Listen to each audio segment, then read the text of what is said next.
We're going to get started this morning, of course, with this big day in the race for the White House. Today is Super Tuesday with voting taking place in more than a dozen states. That means more than a third of all delegates will be up for grabs today. With a strong showing today, Republican frontrunner, former President Donald Trump, will move closer to becoming his party's nominee. His challenger, former UN Ambassador Nikki Haley, is staying in the race even though she has won just one contest so far. She campaigned yesterday in Texas, which is one of the states voting today, telling supporters that casting a ballot is crucial in this primary fight. Courage for me to run, and courage for every one of you to know. Don't complain about what happens in a general election if you don't play in this primary. It matters. We do have the results of the final contest ahead of Super Tuesday. NBC News projects Donald Trump has won the North Dakota Republican caucuses, inching himself closer to the nomination. And by winning more than 60% of the vote, as you can see on your screen, well, more than 60%, Trump is set to win all 29 of the state's delegates. We have full team coverage this morning of Super Tuesday, including NBC News reporter Gary Grumbach and NBC News campaign embed Emma Barnett at polling locations in Virginia and Massachusetts. Let's begin with NBC News senior political editor Mark Murray. Mark, good morning. So today is the biggest single voting day in the primary season. Nearly 900 delegates up for grabs. What's at stake here today, especially for Haley, whose campaign is looking for any kind of momentum after winning D.C. over the weekend? Yeah, Joe, at stake, I think, is the reality of the delegate math in this Republican race. And as you ended up mentioning, there are 865 delegates that are up for grabs in tonight's contest. And on Donald Trump's best night, he might end up getting 800 out of that 865 due to many of the delegate allocation rules that effectively these states become winner take all if you get 50% or more from the contest. Nikki Haley's best night, she might be able to hold Donald Trump to fewer than 700 delegates. But that just kind of shows you the scape that even if she does super well tonight and exceeds expectations, she will trail Donald Trump significantly in the delegate race for the Republican presidential nomination. So as we've been discussing, though, Mark, former President Trump is the heavy favorite to win all the races today. What are some of the things we should be watching for as the results start to pour in tonight, as he potentially heads toward that 800? Yeah, Savannah, my baseline is about the national polls that we've seen in the Republican presidential contest after the South Carolina primary, where Donald Trump leads her by about 80 to 20 margin. And so we're going to see if that kind of holds up throughout the contest tonight.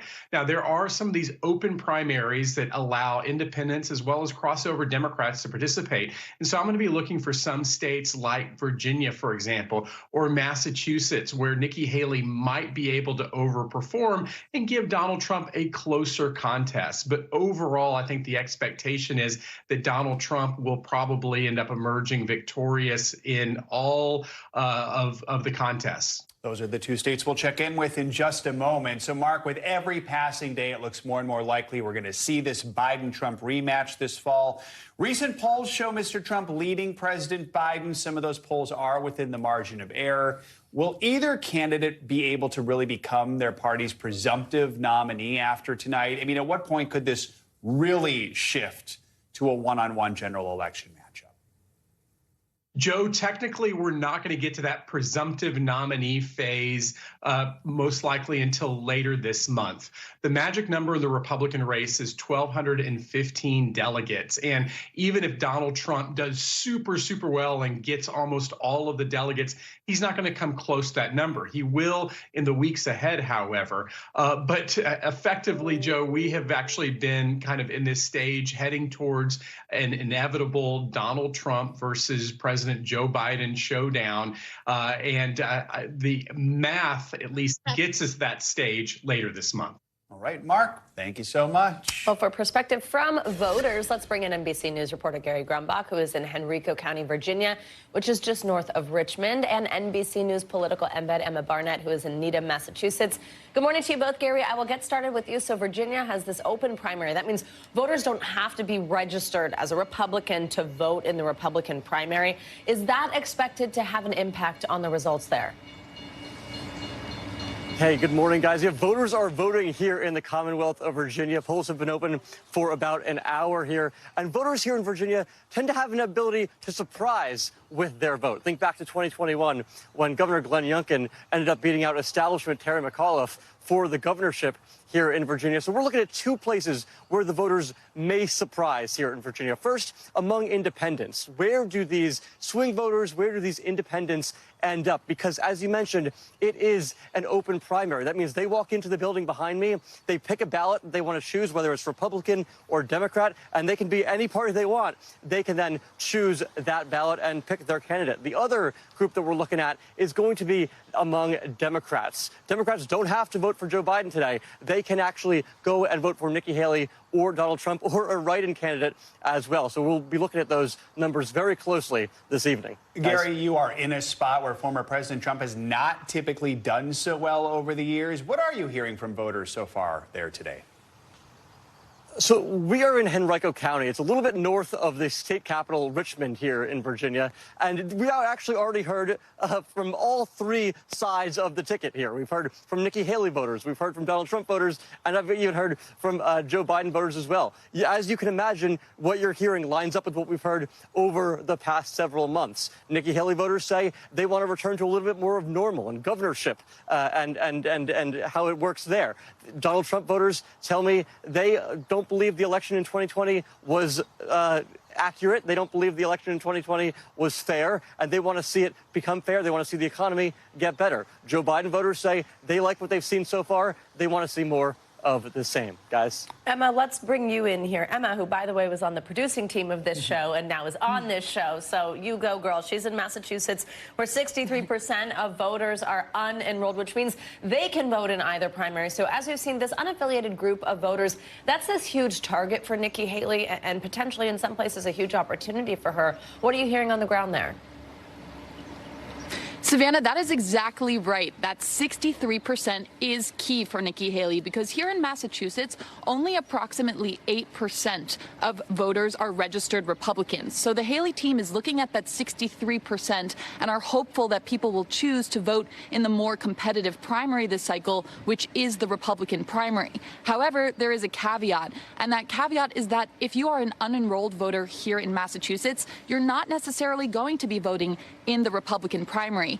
As I've been speaking to people here in the state, a lot of them tell me that they are either going to be voting for Trump today or for Joe Biden today. And that just shows the level of apathy that voters here have towards what they see as the inevitable, which is this Trump versus Biden rematch. One thing that I will point out is the Nikki Haley voters that I have been speaking to here in Massachusetts really do not want to see a Trump versus Joe Biden rematch. And they've told me that if it comes to it, in the general election, they will do one of three things. They will either leave the top of the ticket blank, they will write in Nikki Haley's name, or they will vote for a third party. Joe and Savannah. So, Emma, what seems to be on voters' minds when it comes to issues as they head to the polls this morning and as they look ahead to November?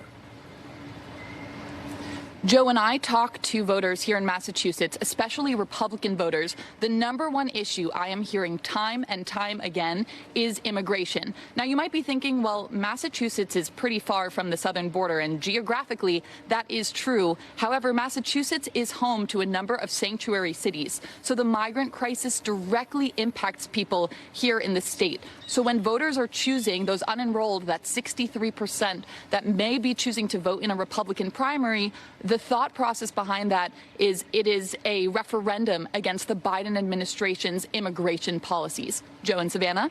All right, Emma and Gary, thank you both very much. And we will have coverage of Super Tuesday, of course, throughout the day here on NBC News Now. And then our extensive live coverage gets underway at 5 p.m. Eastern, 2 Pacific. Tune in. Now to a Supreme Court ruling that's having a major impact on Super Tuesday, specifically the state of Colorado. The Supreme Court unanimously rejected Colorado's effort to disqualify Trump from appearing on the state's primary election ballot. That decision reverses Colorado's Supreme Court ruling, which had determined that Trump could not serve as president again because he was part of an insurrection. The ruling is a major victory for Donald Trump, not only in Colorado, where voters are heading to the polls today, but 2 other states that had also moved to strike him from the ballot. NBC News senior legal correspondent Laura Jarrett has more. The U.S. Supreme Court dealing a final blow to states trying to ban former President Trump from the ballot. In a unanimous decision, the justices effectively leaving it up to voters to decide if the former president returns to the White House. Mr. Trump praising the ruling. The voters can take the person out of the race very quickly, but a court shouldn't be doing that. The justices rejecting a Colorado state court's ruling finding Mr. Trump ineligible to be president under Section 3 of the 14th Amendment, a largely untested clause of the Constitution passed after the Civil War, disqualifying those who engage in insurrection from holding public office again. An elections official in Maine and a judge in Illinois later doing the same, banning the Republican frontrunner from the ballot in those states in light of his actions on January 6. The ruling from the High Court now ending all similar efforts to disqualify Mr. Trump from the ballot. While most states were thrilled to have me, there were some that didn't, and they didn't want that for political reasons. The justices saying that patchwork of different rulings across the country cannot stand, finding responsibility for enforcing Section 3 against federal office holders and candidates rests with Congress and not the states. But at the same time, the three liberal justices accusing their conservative colleagues of going too far by ruling Congress must enact new legislation in order to ban a presidential candidate. Writing, this ruling will make it harder to bar an oath-breaking insurrectionist from becoming president. Conservative Justice Barrett cautioning this court should turn the national temperature down, not up. Our thanks to Laura Jarrett for that report. The decision was the court's most important ruling concerning a presidential election since 2000. That's when the court ruled in George W. Bush's favor in Bush versus Gore, which ruled that Florida violated the Equal Protection Clause by using different standards during the ballot recount. That decision ultimately gave Bush Florida's electoral votes and the presidency.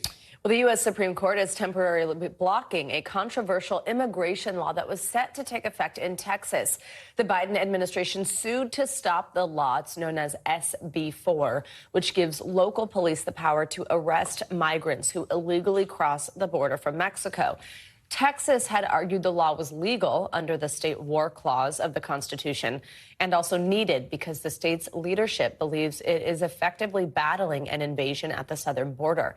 The Biden administration argues that a surge of unauthorized immigration is not the same as an invasion.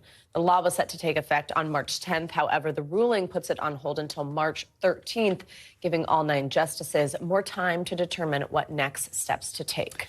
The latest round of ceasefire talks aimed at halting the war in Gaza and releasing Israeli hostages and Palestinian prisoners have ended without a breakthrough. The negotiations in Cairo involved Hamas and international mediators, but no Israeli delegation attended. The U.S. and others are pushing to secure a deal before the Muslim holy month of Ramadan, which starts this weekend. NBC News foreign correspondent Matt Bradley joins us now. So, Matt, we understand the talks have broken up, no deal yet. What are the major sticking points? What happens next?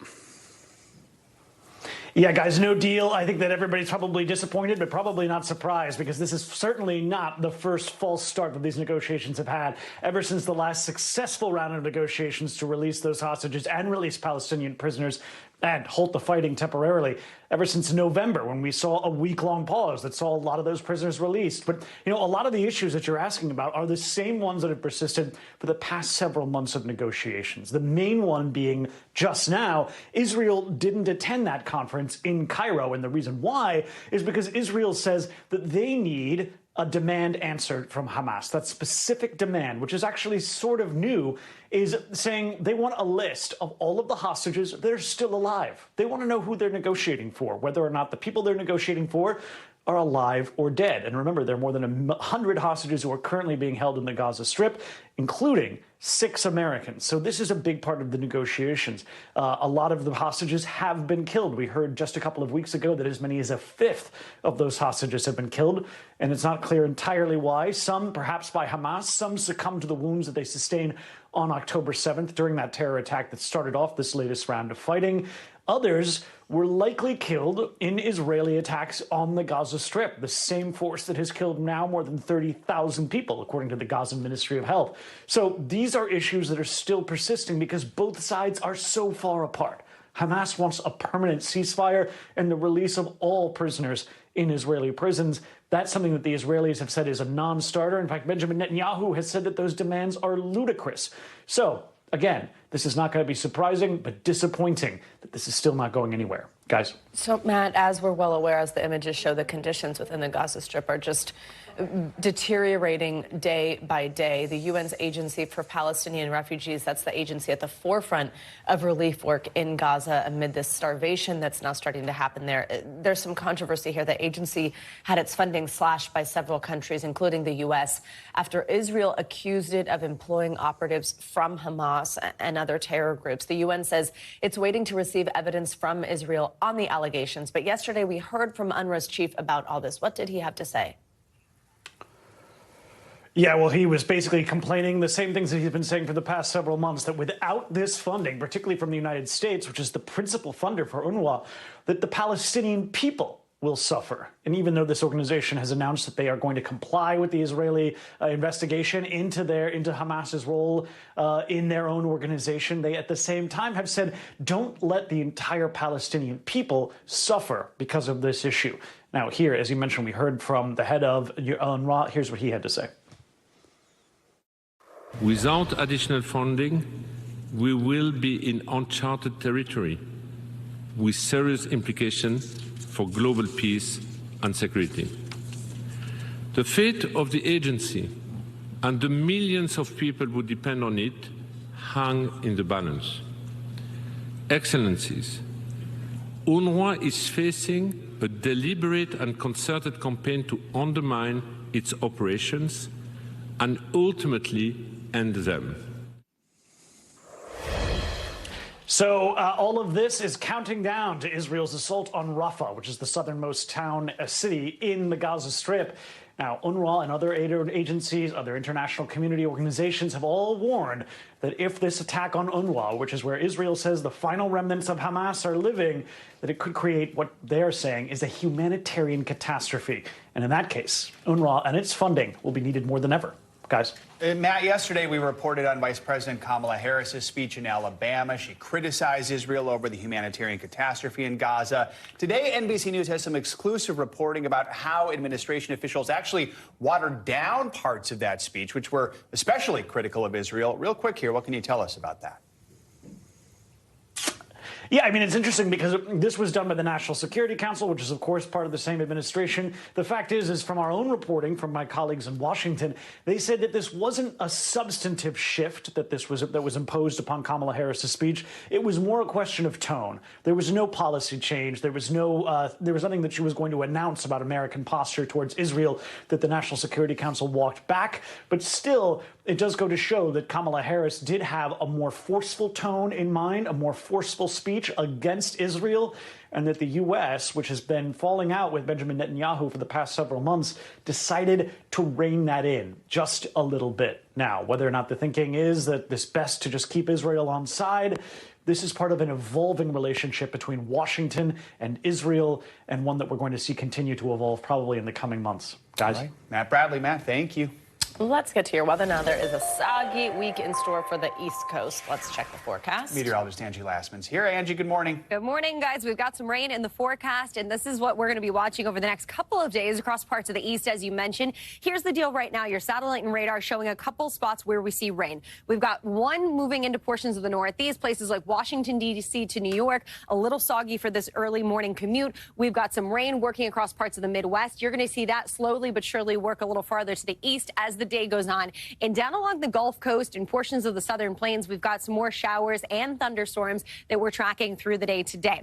As we zoom into parts of the northeast, you can see, again, Washington, Philadelphia, New York, that area, the I-95 corridor, going to be a little wet this morning. You'll likely need a little additional time for that morning commute. Here's why. We've got a coastal low that's going to slide a little farther to the north. That's bringing the rain that you're seeing across that region this morning. As we look off towards those areas of the Midwest and parts of the South, we've got a cold front that is leaving us with that kind of unsettled weather as of right now. This is going to move to the east here as we go through the day today. The coastal low will be out of here, but look at this big push of moisture that we see as we get into the day tomorrow. This means heavy rain on the table for folks from North Carolina basically to Maine, and the potential with some of these really impressive rainfall rates for us to see some flash flooding, especially as we get into the day tomorrow across portions of the mid-Atlantic and the Northeast. As we head into your Thursday, we're not done with the rain just yet. I think we could see a little bit of this snow, kind of maybe wintry mixing into that, into areas of New England, but still it's going to be another day where it is unsettled. I mentioned tomorrow has the best chance for some of that flash flooding, including places like Boston, Riverhead, Hartford, all included in that. New York, Philadelphia, also on the table to see some of that isolated flash flooding in those more urban areas. And here's why. As we get through Thursday, potential widespread amounts, anywhere 1 inch to 2 inches of rain expected. We could, though, be seeing anywhere from up to 4 inches of rain in a short period of time, guys. So the umbrella handy across this region is going to be good advice, not just today, but for the next couple of days. Thanks for watching. Stay updated about breaking news and top stories on the NBC News app or follow us on social media.